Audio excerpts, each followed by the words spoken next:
Welcome, everyone, to this episode of the Sales Call Overhaul podcast and Facebook Live show. We have a pretty cool episode for you today. We have the CEO of the Mandino. Is it the Institute? Leadership Institute. Leadership Institute. Okay. Dave Blanchard with us here today.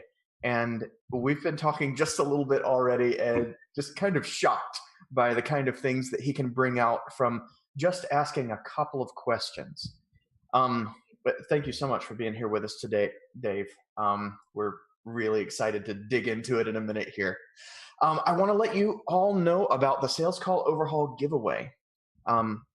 We are giving away our $1,100 Sales Call Overhaul package.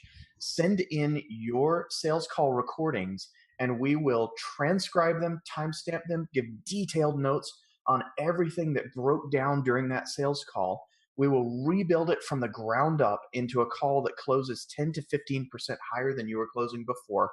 And we will grade it in 9 different areas. We'll give you your 3 keys for fastest, highest leverage, and basically package it all up into a reference manual so that you can close higher immediately. If you want to win that, then message our Facebook page at facebook.com/salescalloverhaul. And the page will give you instructions on how to win that $1,100 giveaway. Let us know. I was just reading the show notes. I usually announce the next week's guest at this point. If you're looking for a prize, there is none. Thank you for that, Jason. We have no guest next week. We are taking a 3-week break to retool a couple of things in this podcast and relaunch things a little bit. We will be coming back with Chris Loeb. I always mispronounce his name, but he's a great guy regardless. That'll be our next episode. Let us know who you want to hear as a guest, and we will very excitedly get in touch with them. We're always looking for great guests and who have interesting things to say, like Dave does today. Jason, will you take us away? All right. Well, Dave Blanchard is the CEO of the Mandino Leadership Institute. Boy, that took me back when I saw that name. I will greet this day with love in my heart from the first thing in The Greatest Salesman in the World. Started reading that in 1999. It was on the bookshelf of at a friend's apartment. I'm like, what's this? So Dave here has delivered 500 speeches plus from everywhere, from Boston to Budapest. And he's talking to everybody, entrepreneurs, business executives, students, couples. I tell you, we talked a little bit before getting on the show today, and this assessment that we're going to go through, this Habit Finder assessment, and we'll be looking at mine and Jeremy's, I think. He got right to the key question instantly, so this thing is effective. I have no qualms about saying something like that. He's the best-selling author of Today I Begin a New Life, which is about intentional creation, The Observer's Chair, The Miracle Healing, Self-Esteem, and Equanimity, a tongue-twisting word right there, Conquering Mount Entrepreneur, many different books here. So he created this Habit Finder, and that's trademarked profile. Don't you try to steal it. It's proprietary. It uses science and math. And I went through it. It was very interesting. It's 2 questions, a lot of moving things around and grading. Would you rather boil people alive or throw them out of a plane kind of thing? Plus some nice stuff. really, really gets you to think, right? What do you value more? I personally discovered that I would rather hurt one person than a whole bunch of them. And that would be better. Somehow. It's a lot to discover in 2 questions. Exactly. Dave has personally debriefed over 6,500 of these profiles and coached over 4,000 morons, I mean clients like me. And it's fair to say that Dave knows more about how people think and the impact it's having on their lives than just about anybody on the planet. So Dave, thanks for being here. Why don't you tell us, I guess, to begin with a little bit about the Mandino Leadership Institute. What's it about, its mission, and how might it tie in with high-ticket salespeople? Okay. Well, I just got back from Israel. Okay. Nice. 2 weeks in Israel, preparing, because the producers have actually asked me to write the film script for The Greatest Salesman in the World. It's going to be a movie. Nice. Congratulations. Here we're going to hire somebody out of Hollywood. I've written 5 feature film scripts, and they said, Dave, you got to do this. So they sent me to Israel for 2 weeks with my wife to just get bathed in the culture, and it's very exciting. 18 years ago, I got a call from Betty Mandino. I was standing in the cancellation line of the Lion King in New York. It was January 2000, Y2K, and the world had not come to an end. Right. And it was cold. And Betty called and said, the rights to the greatest salesman in the world are not being renewed. Would you be interested?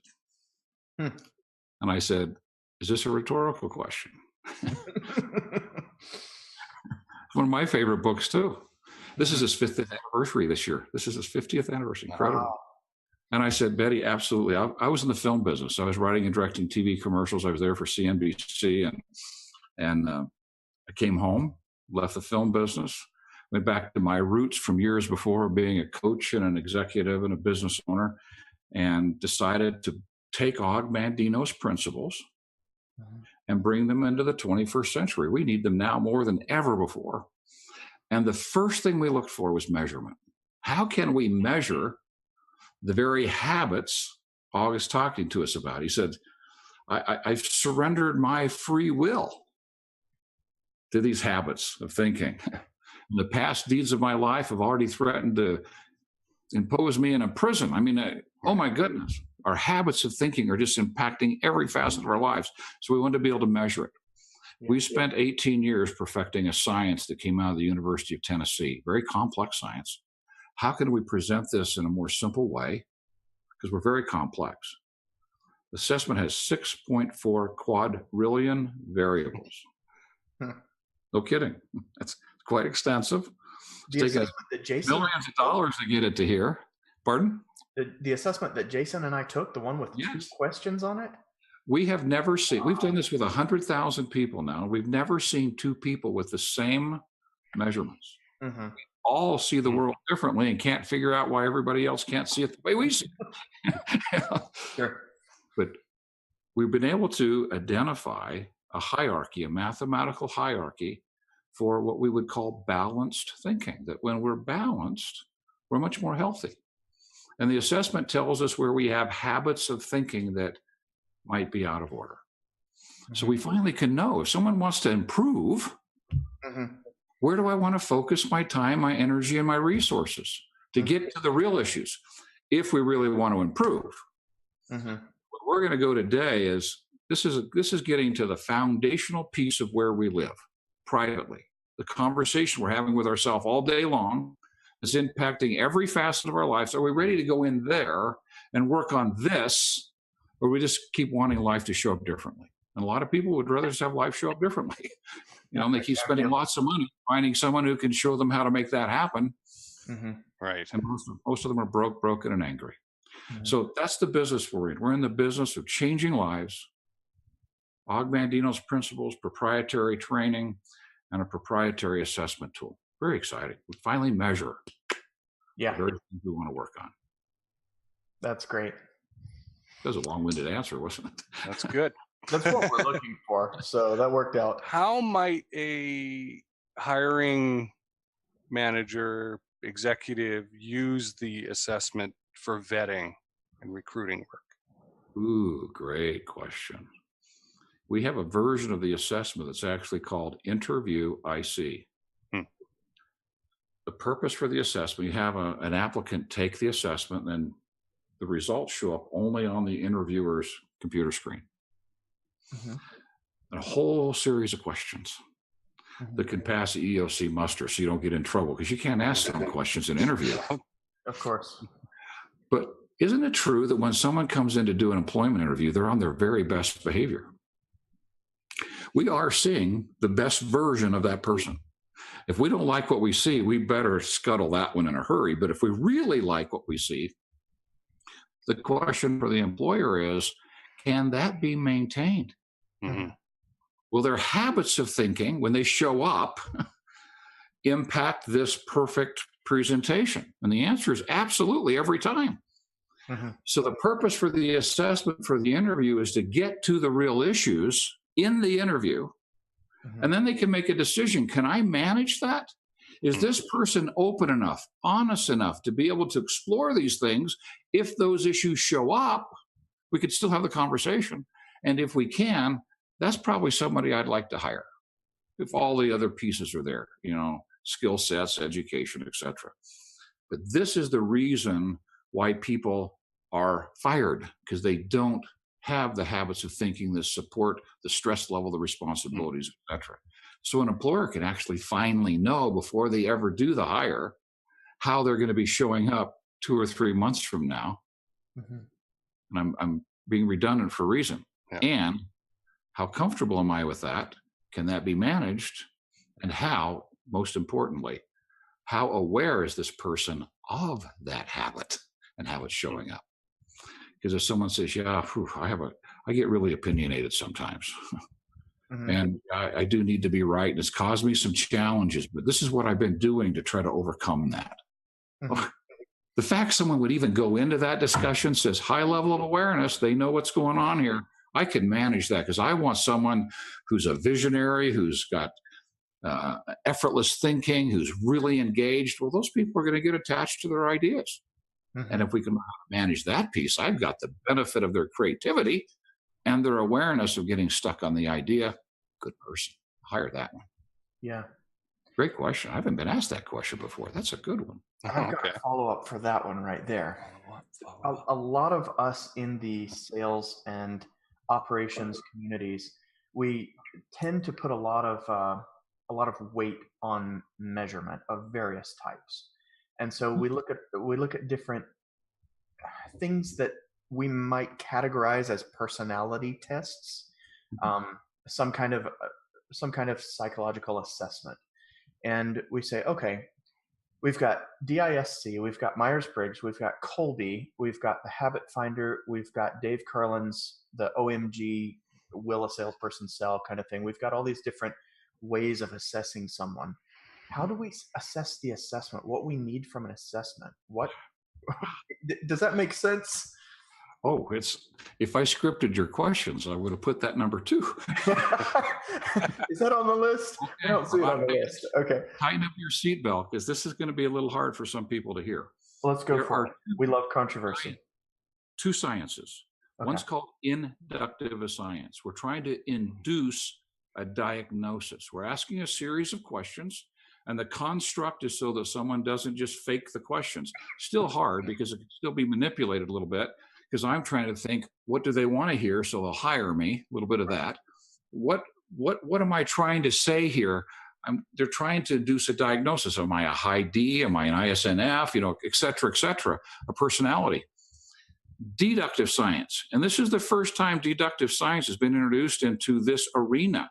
Deductive science goes below the surface of personality and tendencies and behavior and says what thought processes are driving that personality. High D. Are they a high D and a driven person because they're overcompensating for a lack of self-esteem? Not very healthy.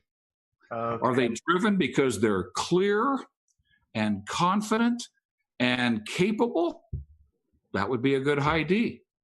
We could finally go below the surface of the personality and get to what's driving it. Because bottom line, we do a bunch of personality assessments. What are we trying to find out? What personalities do I need to manage? How do I show up for Harry? How do I show up for Sally? How do I show up for Betty? How do I show up? Tomorrow I can't remember how I'm supposed to show up for them. Our whole philosophy is a little different. What would happen if we decided to help everybody become the best version of themselves and we manage that? Okay. And we have companies getting this vision. I'm working with one right now, publicly traded company. The top down, top 13 levels of management, next 80 people in mid-management. Very exciting because we can get to the real issues and say, okay, managers, you're doing training in your departments. What are the common strengths? What are the common challenges? Because in that environment, with this tool, we're actually able to say, okay, let's have these 40 people take the assessment, crunch it into a team DNA report and say, well, here's your 3 greatest strengths. Here's your 3 greatest challenges that everybody has in common. What would happen if you trained to those areas this next year? What kind of a needle could you move in productivity? Because we can finally get to the issues that are driving productivity. Okay. Inductive, deductive. Great question. That is awesome. We want to be productive. I've worked for a lot of companies and can't think of many that were that interested.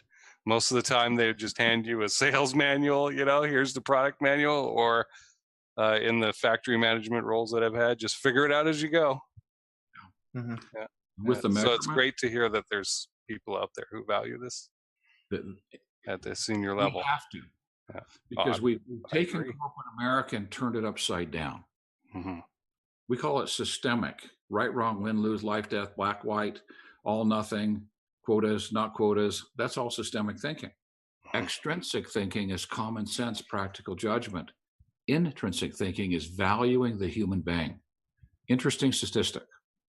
A person holds back 40% of their energy and productive cooperation till they feel valued as a human being.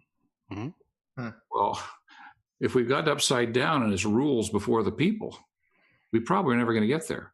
Mm-hmm. Some great and wise corporate leaders are saying, whoa, our greatest asset is our people. What would happen if we stepped into the world, we listened, we invited them to participate, we got their ideas, they got excited about coming to work because they get to participate. They want to. But if we're just, here's the rule, this is the way to be done, my way, the highway, lift up the ladder, excuse it, pee in the four corners because I want my territory. 40%'s left in the cars. And that measurement is made in a non-adversarial relationship. Yeah. What is it in a corporate environment where you've got a manager who's just my way or the highway, and all these talented people are just given tasks to complete for which they have no ownership? There could be 50, 60, 70% of their cooperation and productivity left in the car. I think this is what's killing corporate America. Left in the car. I like that. 79% of the people, according to Gallup, show up just to get health insurance.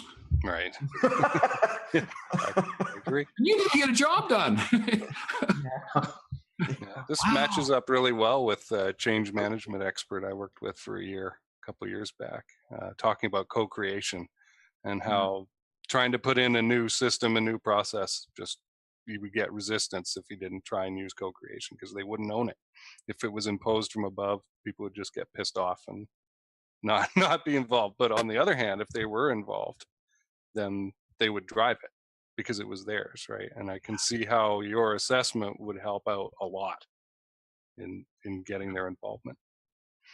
Can you see the people in the meeting going, and their mind is going, right. Yeah. Yeah. That's the way. Well, I think, Jeremy, how long do we need? I know that we're going to jump into. I wanted to do that now. Yeah. You want to do that right now? Yeah.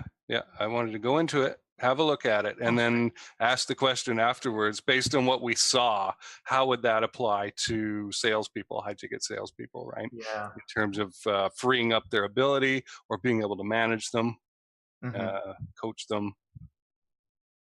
So let's see what happens. About salespeople, and then we'll jump right into measurements. Sure. Sure. We spend a lot of time with sales teams. Every sales team has this anomaly, this one guy who just seems to sell more than everybody else. Yep. You've seen that, right? Sure. And when we measure that guy, very empathetic, very intuitive, very driven, very visual, very analytical, but people first, relationships first. They're relationship builders.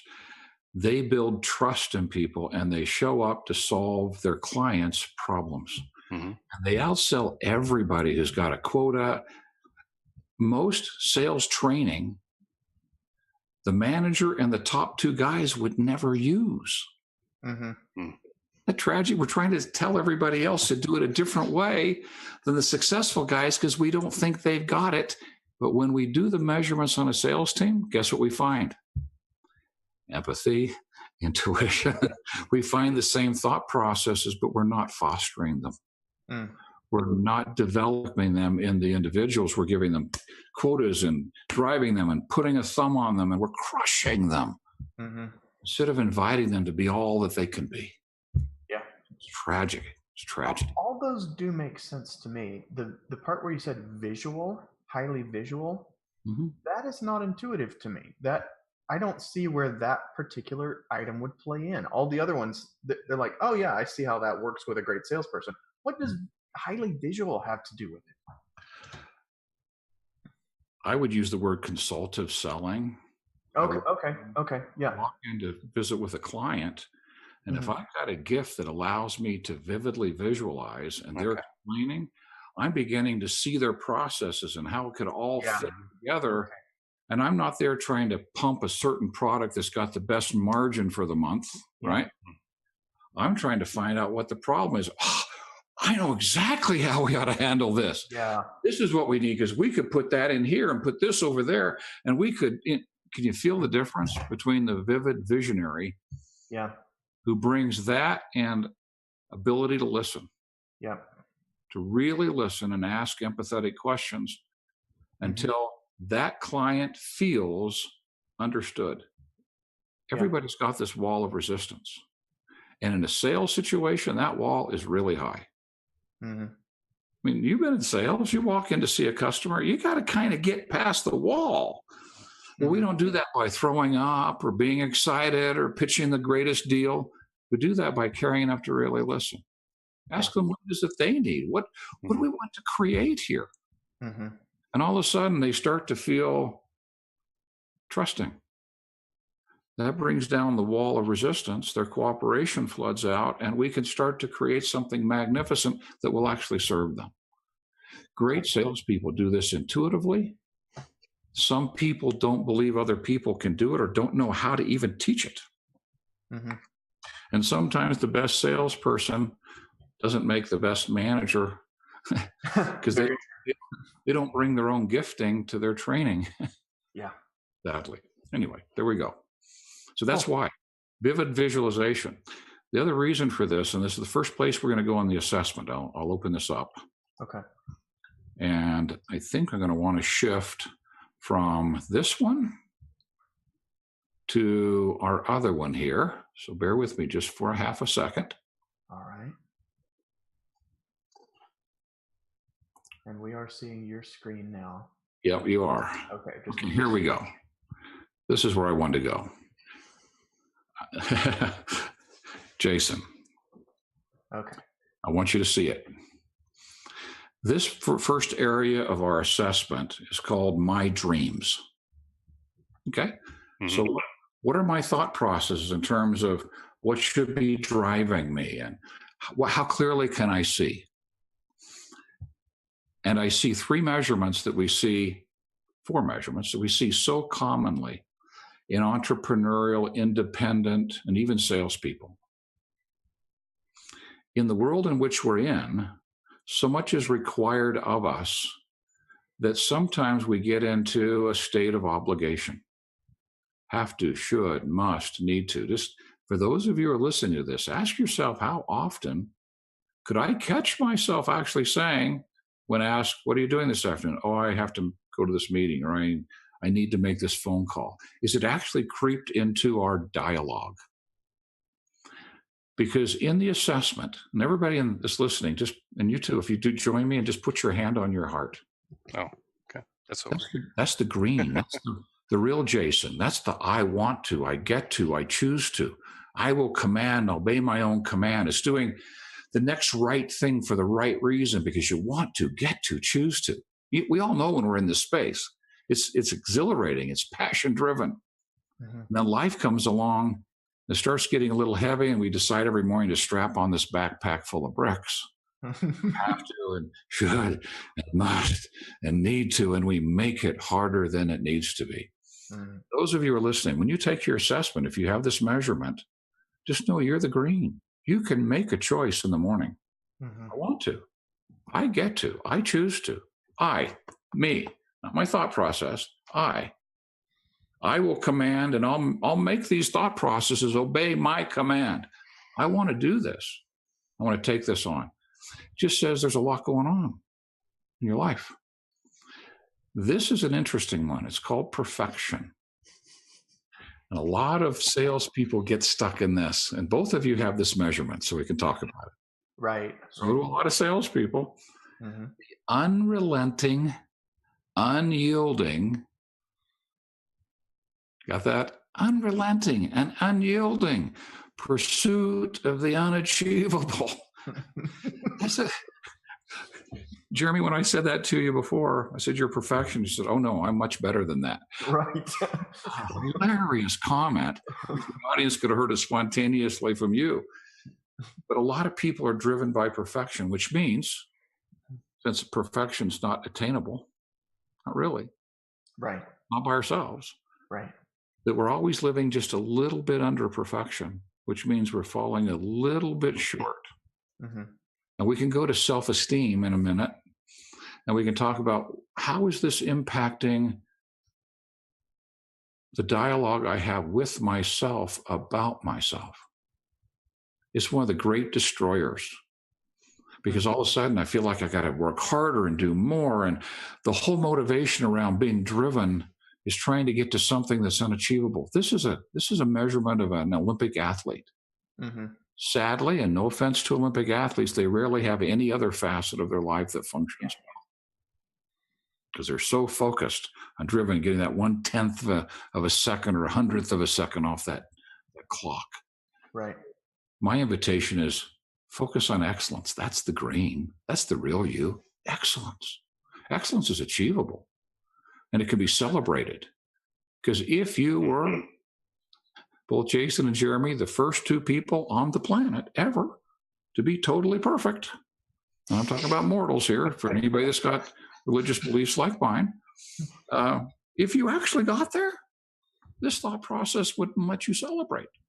Right. That's what expected. Get back to work. That's an interesting point there, the celebration thing. I have to work very hard to celebrate successes properly. And I find that this can be damaging to my people when I am involved with an endeavor. So I can say great job and be very excited for them if it's their work most of the time. But if I'm involved with it when we're doing that work together, I'm very just, okay, next. And it's not just that they need more celebration. I need more celebration. we all need that kind of celebration of success, but I fool myself into thinking that I don't need it. Okay, on to the next thing. Pursuit of the unachievable. So, yeah, thank you. That's a great point there. Which you segue beautifully to the third measurement. Okay. Jason happens to be that visionary. Mm. He sees. Yep. Now, there are 3 destructive things we do with that measurement and 5 constructive things that can be done with that measurement. And 98% of the people with this measurement use it destructively. Interesting. Yeah. Now, when you say with this measurement, you mean people to be able to vividly visualize. This intentional is a measurement that's telling us how visual someone visualizes. Okay. Some people say to me, well, I'm not a vivid visionary. And I say, do you ever worry? Well, yeah. Well, tell me about what you're worrying about. And they can start to describe it really clearly. That's vivid visionary. That happens to be one of the 3 destructive ways of using it. Because this tells me, Jason, you could go really high in terms of fantasy. Yep. You could outpace Rush Limbaugh. You could have 14 best-selling books. You got $14 million a day coming in. I'm just hyperbole here for a purpose. But you could go really high in terms of fantasy, which means you can go really low in terms of catastrophe. Jeremy will point out that I usually come up with the worst possible thing that could happen, which is 10 times worse than he thinks could happen. You do both. You do both. Yeah. Jason has bigger dreams than just about anybody I've ever met. Yep. And it's awesome. I've heard something fascinating. This is my father. He passed away 2 years ago. Rest his soul. And I have permission to share this. Okay. Don't tell him. He paraphrases Mark Twain. Don't tell me worrying doesn't work, because everything I worry about doesn't happen. He got his joy from it not turning out as bad as he thought it could. If I think about horrible and it doesn't turn out quite that bad, I have something to celebrate. That's a very destructive use of this gift. Fantasy takes us beyond, it takes us to a point where something's occurred, and we start living beyond it. And with this thought process, you're going to create a mental construct. That means you're going to construct a new reality in your mind. Yep. You're going to have norepinephrine coursing through your body, that euphoric drug. Feels great. But the instant that life shows up differently, you'll slingshot as far to the other side as you can go. Cortisol surge. Fear dendrite, your amygdala, your fight or flight center is going to start shutting down the energy-rich parts of your brain to centralize it and flee or fight. You're impaired emotionally, mentally.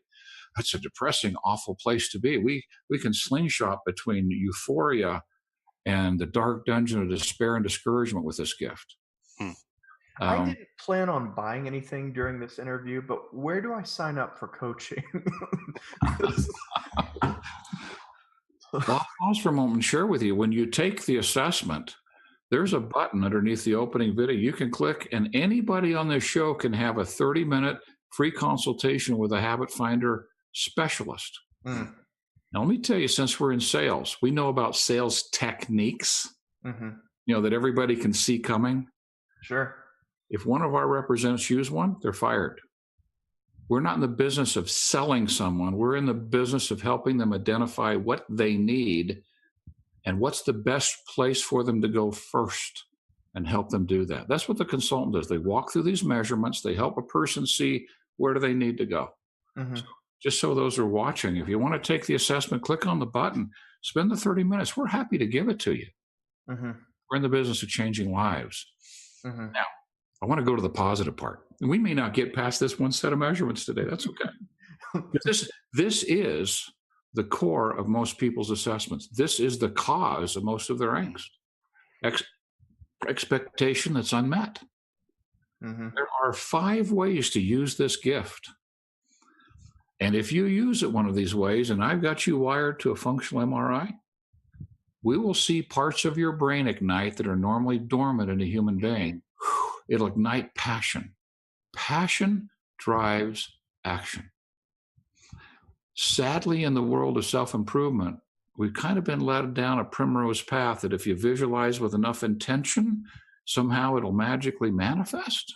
And it never did. Yeah. It's kind of frustrating. Well, both of us, the fantasizer and the creator, have the same work to do. The fantasizer gets frustrated, comes to the work, and it's boring, mundane, burdensome, repetitive, and hard. The creator goes into their mind and gets an inspired idea, an intuitive impression, a creative solution that ignites their passion and drives the work. They'll work without counting the cost or tracking the time. Same work. Same work. You've got the gift, Jason, extremely high level of this gift, to ignite passion and drive action. If you will use it to seek inspiration, who can I serve today? Inspired idea, act on it. Mentally rehearse the next thing that's coming, focusing on the millimeters of creation, exploring possibilities without making tangible commitments, problem solving, planning, goal setting.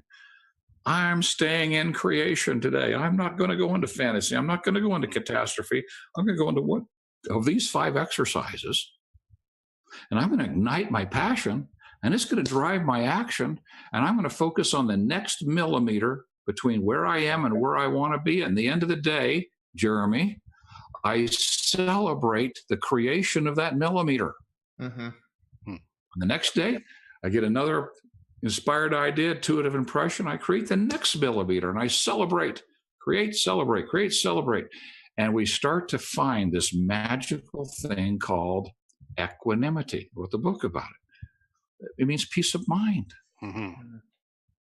We're starting to enjoy the journey, because creation, when it's done correctly, whether it's a sales career or building a business, the journey is as fun as the outcome, but we're so outcome driven. We're always frustrated and angry, and it's not perfect. And well, how about if we just fell in love with the journey? And it was as exciting. The day's creation we celebrated, which brought us one step closer to the major creation. And by the time we're getting close to it, we'll just move it out there to something bigger and something bigger. That's what creators do. And you've got that gift. But down here, we didn't see this measurement. It's resilient. I chose this word when I designed the assessment. because it means to leap back up. Mm-hmm. And you know you can leap back up. You're the green. However, after 2008, about 2009 or 10, we started seeing this measurement go to the right. Instead of 5% of the time, 95% of the time. Wow. And with it comes the following dialogue. I have a dream. It's just not happening fast enough. I'm pushing. I don't know how much longer I can keep doing this. It's just an overwhelm. And the cause of it, and Jason, I'm sharing this with you because there are so many listeners with this measurement. They'll know exactly what I'm saying. Here's where I'd like to be. And for many after 2008, where I used to be. And our mind, your mind, is so capable of seeing everything that needs to be done to get there. And it's overwhelming. The invitation is to get back into daily millimeters, inspired idea, act, create, celebrate. Act, create, celebrate. Because for everybody in this audience, you're going to see this. Fulfilled, just a little empty. I know I'm meant to do something really important with my life. I know I am. I just can't figure out how to get there. From a pragmatic standpoint, I'm disillusioned at all the steps. And Jason, thank you for being the person for me to share this with, because you watch people take their assessments and respond back to you in the next few days. They're going to be going, oh man, Jason, thank you. Because I can see the other side, the other rim of the canyon. I go there all the time in my mind. I just can't figure out how to get it from here to there. I can't figure out. And I just feel so empty and frustrated. And what's interesting, the vast majority of your listeners are going to have this joyful measurement buried over here and discouraged. They hate what they do because they're holding their life hostage to their expectations. They live in their mind. You're at high risk of living in your mind and having to tolerate reality.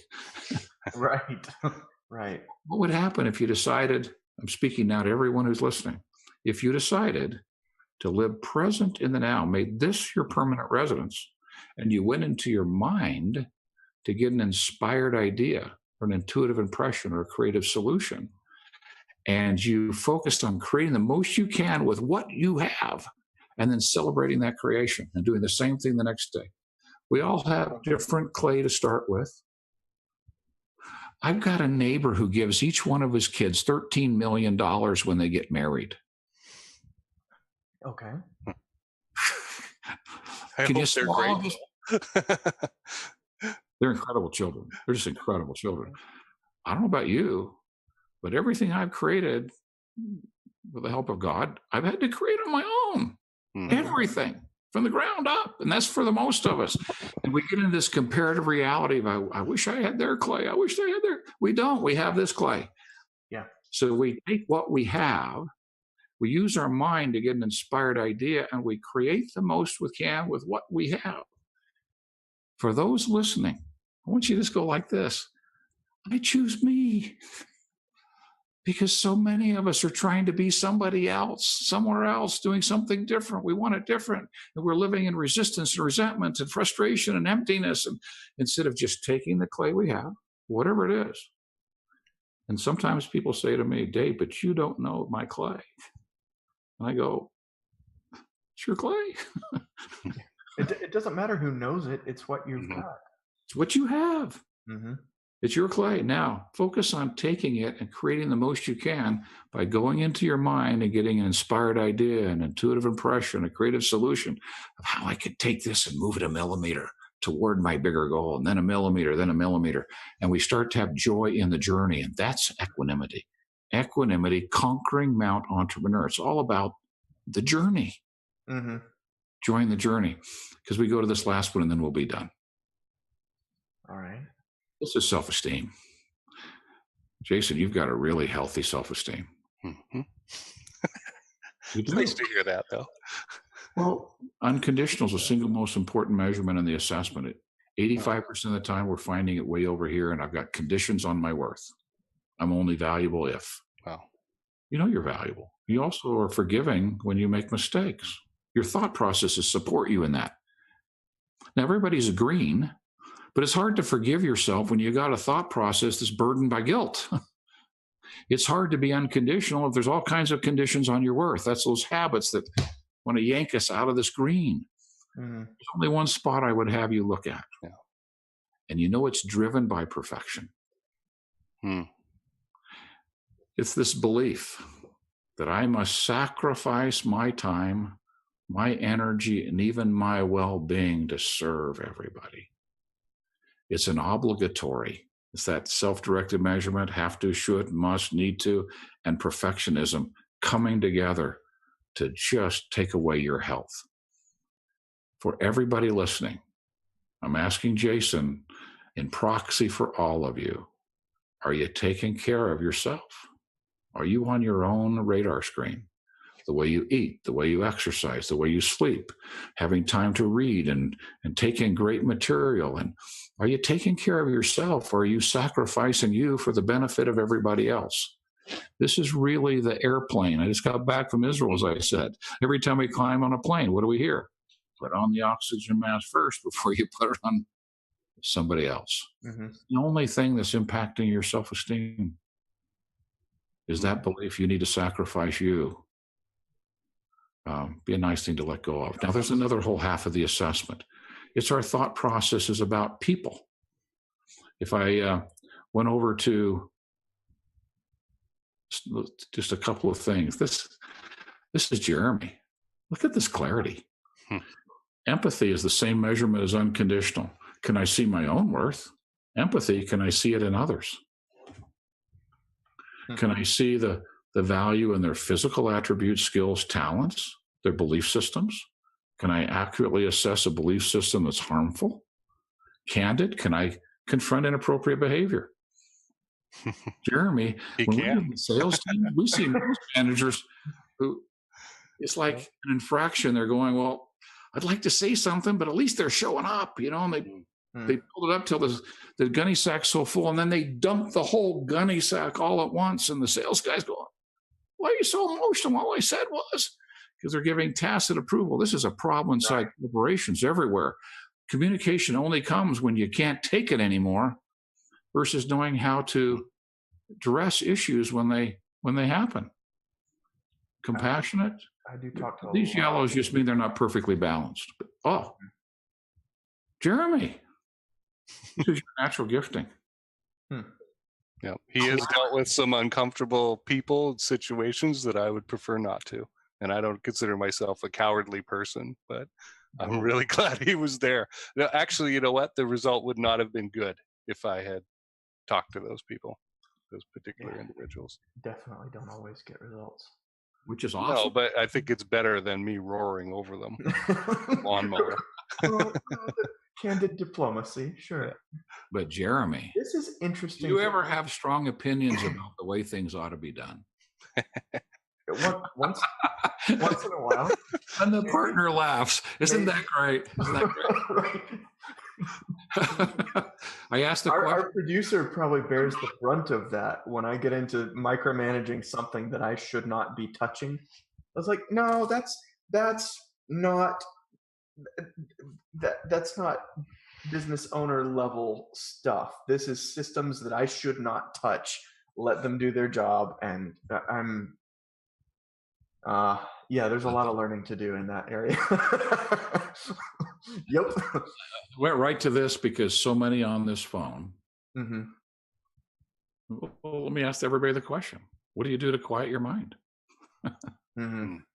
I get answers like I drink or I sleep or I listen to music. Almost everybody has some kind of a thing that they do, a mechanism that they use to quiet their mind. Sometimes people say to me, I meditate, and I go, good luck. Yep. Yeah. That's not a good recipe for success with meditation right there. Yeah. You meditate. I'll tell you, mine is mostly reading trashy fiction. That's my big thing that I do to unwind. Yep. Okay. Well, you've got this gift. There we go. That looks more familiar right there. Jason's is way over here in opinionated. Uh-huh. I've got a couple questions for you, Jeremy, and then we will be done because we've covered all 6 areas. Okay. How do you feel about rules that don't make sense? That's not a rule at all. No. That's just a problem to overcome. Yeah. Until that rule goes away. How do you feel about people in positions of authority over you who don't know what they're talking about? That has changed a lot over the years. That I have to manage it. But I've had a lot of issues with that. I've been called Jeremy Better Way Pope before by managers, and so it's definitely not put my head down and soldier on kind of territory. You're hopelessly unemployable. Oh yeah.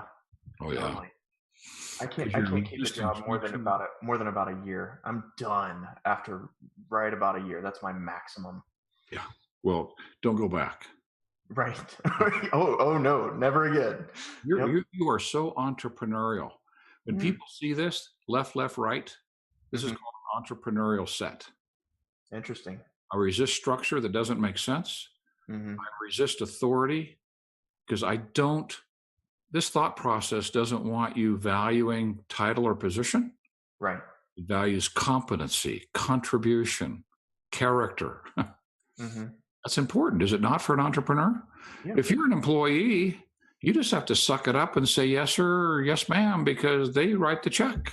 They determine your employment. It's really hard. This is yellow. If this were red, I would say, how many times did you speak your mind and get fired? Orange, I say, Jeremy, how many times did you almost have to bite your tongue off not to speak? You said, I manage. You've learned how to manage this. That's good. But don't get in a position where you're under somebody else's thumb, because it's not a safe place for you. There's been something interesting learning how to manage other people on this as well, because I am aware of these 3 tendencies right here. And those 3 being so, well, the top 2 being so far to the left there has meant that when I'm trying to figure out how far to let other people push and how much pushback to accept, I often don't have a really good gauge for that. I don't have a feel for where the natural place is. And so I have to kind of make rules or just make something up with it. Like, okay, we're done. Or, yeah, we're going to keep talking about this for another couple weeks. But I often don't feel like I have a good sense of where the healthy balance is on that. And so it's been really interesting. I mean, it doesn't affect me just as an employee. It affects me as a manager. It's incredibly insightful, because look at the sequence. I'm resisting structure. I'm resisting authority. Yeah. And how can I expect someone else not to do that? And I need to be right about the way to do it. Yeah. Now I step into management role. How do I give someone enough space to resist structure, even mine, authority, even mine, and do it a way different than mine? Yep. I'll give you 2 answers quickly. Your empathy and intuition is so accurate that if you learn how to intrinsically validate, to step into a person's world and listen till they feel understood, the wall can come down. The highest level of that is sitting with someone who's got a different idea. And instead of how do I let them have space, I abandon that whole conversation, set my idea aside, step into their world and find good in their idea. And verbalize it. Ooh, what I like best about your idea is, because they're called systemic thoughts. They're right, wrong, win, lose, life, death, all, nothing. They're dualistic in nature, total polar opposites. Okay. That thought process will not allow you to manage people. People are human beings, and we're trying to manage them systemically, right, wrong, win, lose. So we take that and set it aside, and we move to a higher level of mathematics, common sense, practical judgment, intrinsic math. Now, from a common sense standpoint, I know, because I'm going to share it with you, that 97% of the time their idea is attached to their self-worth. Key piece to know. So now I'm going to set my idea aside and I'm going to step into their world and I'm going to really listen to their idea, find good in it, because if I can find good in the idea, I just found good in them. Yeah. Now they feel intrinsically valued, their wall comes down, and now we can have a conversation. And the best idea can come to the surface. Yeah. So I'm not trying to figure out how to manage the idea. I'm focused on getting the wall down so we can have a conversation about the idea without it being self-esteem preservation. Right. Okay. Now, if I pulled up your assessment, I may do so. Sure. Go for it. We got up right now, and I went back to self-esteem. I know the button that gets pushed. Okay. Okay. I don't remember what it looks like, so I'll be curious. When somebody calls into question your idea, we were talking about management, because I don't want to give my power away, but when someone has a strong idea and they're in a position of authority and they have to be right, I know the buttons they're pushing in you. They're questioning your very worth as a human being. That's pretty personal. They're questioning your ability and they're questioning the value of your contribution. Okay. Next time you're in a right-wrong discussion, just bring those three things. Are they questions? I feel like they're questioning my worth. Wow, this is really hurting. Are they questioning my ability to be able to think through this? Are they questioning the level of my contribution, even in your partnership? Oh, that's a good point. The fastest way to make me done with a conversation is to condescend to me, like to imply I can't think on the same level. Like there's another. Yep. Oof. That's the button that gets pushed.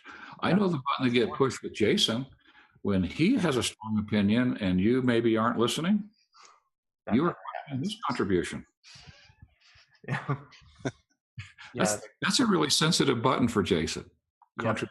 The value of his contribution. Yep. So we don't go there. We don't push that button. Mm-hmm. We just listen. And it is so hard to listen when we got a strong opinion about something. That thought process is screaming, don't do it. They'll think you agree with them and you won't get your way. You can almost hear it screaming, just be quiet. Right. Care enough about Jason. Jason cares enough about Jeremy to really listen. The person feels understood and then find something good in the idea. There's always something good in an idea. I will say that Jason never does that to me. I have never felt condescended to by Jason. There are some people, but they don't tend to stick around very long. So, or I don't tend to stick around them very long. But this has been a great partnership, mostly because of Jason's flexibility and his making things work. I am not a very easy person to get along with for the most part. So. Well, I'm smiling because I brought my son back from the Jack Welch Management Institute 4 years ago. Paul cut his teeth on these principles on his own, was running Jack Welch's executive MBA program back in Virginia. Oh. Mm-hmm. And I brought him back to be the president of the company. And he said, am I coming back to work with you or for you? Oh. With me. And the first year, we had to kind of sort through that a little bit. Yeah. He's a great human being. I'd like to think I am. But humans are humans. Yeah. And when we get strong opinions because we've got the ability to think through and have vivid visualization, to have the consciousness in that moment, not to crush another person's self-esteem, is an extremely high level of awareness. Yeah. Yeah. It takes a lot of work to make that happen for me. Dave, what is the maintenance category under work? Let's take a look. I guess I could click on that and see. I just opened mine back up. Okay. Wait, you can open them up? Yeah, if you click on the bars. It's a really great assessment. And those of you who had the chance to take it this week and didn't, get back in there. Thank you for mentioning that. It's in the group. On any measurement, and it'll open up a definition, the ideal definition for it. Right. And it'll also tell you how your thought processes want you to behave. And for anybody watching this, you're not your thoughts. These are just thoughts. But how often do we? I wrote the book, The Observer's Chair. The premise is I'm in the observer's chair. That's when I'm being the green. And every once in a while, I've got a habit of thinking that wants me to get out of this chair, walk over to that habit of thinking and sit down and have it put a blindfold on me, duct tape over my mouth, chain me up and speak for me. And when do I do that? And what happens when I do? That's all we're asking. Serving, would I be better to get back in this chair sooner and stay here longer on my best behavior? I am watching all the time for thoughts pushing me around. But based on what we talked about before this episode today, Dave, I can see there are some big blind spots that I kind of refuse to look at, that I don't like, because they'd be hard to confront and make some nasty choices out of them, what I call or would call nasty choices, that I wouldn't feel very good about. I have a question about Jason and whether this trait. Why does he look like that? It shows up on the assessment. Jason has the uncanny and enviable ability. Once he makes up his mind to change something, the next day it's just over. Now, buy-in, of course, and the motivation to want to do that, all that kind of stuff. But when he decides to do that, he's done. I mean, it's just like an amputation of whatever thing he's decided he's finished with. Does that kind of thing show up on this assessment? And if so, how do I get that? How do I get that thing right there? Because I can't do it. I can't do it like he does. I mean, I can do these small incremental changes, and I have to come back to it over and over and over and over. But he's just done. This could be like a sales process change, or it could be deciding to go to the gym. Yeah, like deciding to go to the gym. That's a really easy example. Yeah, or if we coach each other in sales, and I'll coach him on something, and he's like, okay, I will do that from now on. And he coaches me on something, and I'll go, okay, I will start working on that a little bit all along, and 3 weeks from now, I'll probably have a fairly decent handle on it. That's how I feel. And it's amazing. Would you like an answer? I do. We're looking at Jason's self-esteem, right? Okay.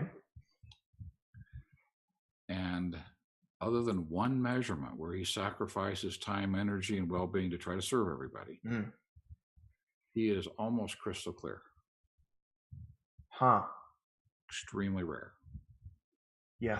We call this self-sabotaging internal dialogue, enemy number one, negative thought processes in our self-esteem. He has some thought process in terms of visions and expectations and frustrations with life. But when it comes down to the core of his being as a human being, he's really clear. He doesn't have a lot of noise when he makes a choice. Okay. Now, most people, when they make that choice, they've got all kinds of conditions, whether they can do it or not, or do they have the ability to do it? Can I stick to it? All this negative dialogue going on that's just crushing. Yep. When Jason makes a decision, he doesn't have a lot of that dialogue. Yeah. Which allows him to get to his other strengths a lot sooner. Yeah. Here's the question for you, Jeremy. Do you ever procrastinate? Yeah. Okay. We all do. Yep. What happens every time you finally face what has to be done, jump in and get it done, and it just was finished? What do you say every time? What do I say every time? What's your thought? You just finished the task that's been haunting you for 6 months. It's been sitting on your desk. It's done now. Totally done. How are you feeling? Oh, I see what you mean. That was a lot easier than I thought it would be. Why didn't I do this sooner? Exactly. Now say both those sentences with the word wow before them.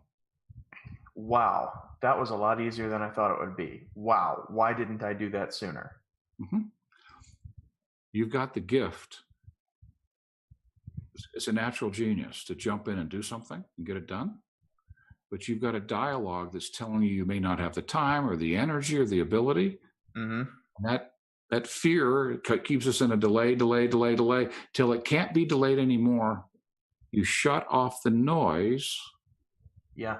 You jump in, and you're surprised at the extent of your own genius. Yep.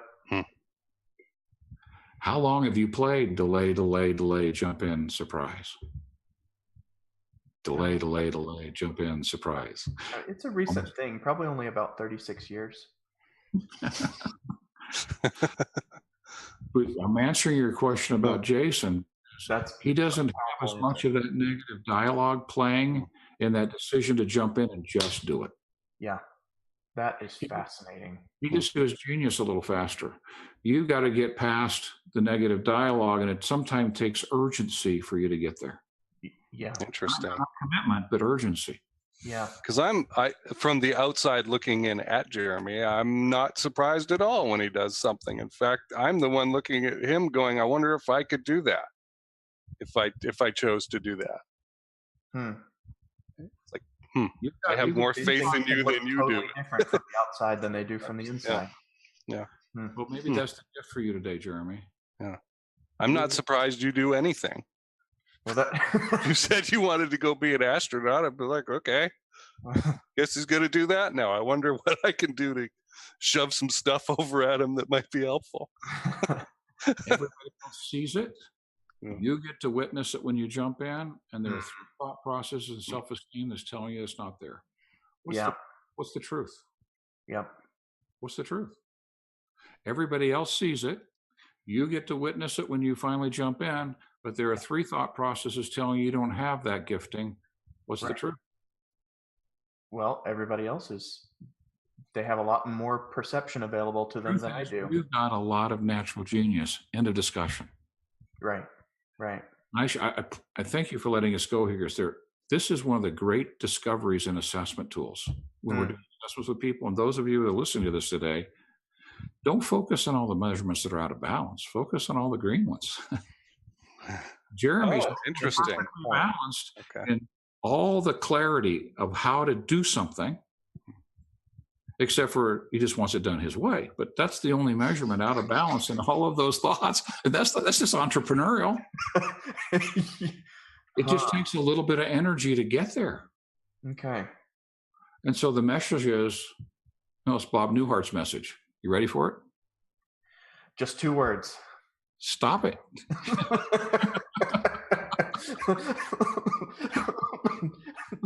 That's why Jason can make a decision and just do it, because he embraces that natural genius just instantly without that. Yep. That is one of my favorite sketches of all time. Yep. I'm afraid of being buried alive. Right. Or I'll bury you alive. Oh, wow. Dave, this is incredible. And will you stick around a little bit after do you have time to stick around for 5 or 10 minutes after we finish? Let me take a quick peek. I think I do. I do. All right, wonderful. All right. Okay. Well, Jason, any final questions? Any Jerry Springer final thoughts? No, actually, I think we covered so much. Wow. I was going to say I have a lot to think about, but I actually don't. It was self-explanatory. Out so thoroughly. Some directions to move in that I need to move in. May we give them the link to take this? Yes, I would like to. We did post this in the group. I will post it again. It is habitfinder.com/Pope. Oh, it's my name, not the closing. Okay, that's fine. Yep. Pope is shorter, and that is a big advantage, being 4 letters over a dozen or whatever. Yeah. so that's awesome. There was so that link is still working. You go, you take the test, and you're asked to put in an email address, because the Institute will send you a link so that you can go look at it later. Yeah. I took mine a few days ago, and just as we were on the show, went into the email and went back and looked at it again. So it all works, which is great. At the bottom, you said that people can book a half-hour call with an assessment expert, right? We have a team of specialists, and they're trained to help someone go through these measurements, make sense out of it, and see what we can do to be of service to them. Mm-hmm. And it may be just that. And we're okay with that. Wherever someone is, because we're not here to sell somebody into something they can't afford, or that's not our game. Our mission is somebody's success. What can we do to help somebody get to success by dealing with the real issues that are keeping them from getting there? Right. So if they're really ready to take something on, then spend some time. We'll be happy to give it to you. And if all it is just developing a relationship, so when you're ready, we'll still be here. That's important to us. Well, Dave, I am a new convert. When I was coming on this, there are 1,000 different kinds of personality tests and assessments, like we talked about at the beginning. Some of them we know how to teach. Yeah. So what's the difference between DISC and Kolbe and Habit Finder and all these other things? This call really explained the difference to me. This has been fascinating and much appreciated, sir. Thank you. It's my pleasure. That's right. Thank you, Dave. Our guest today has been Dave Blanchard, CEO of the Mandino Leadership Institute.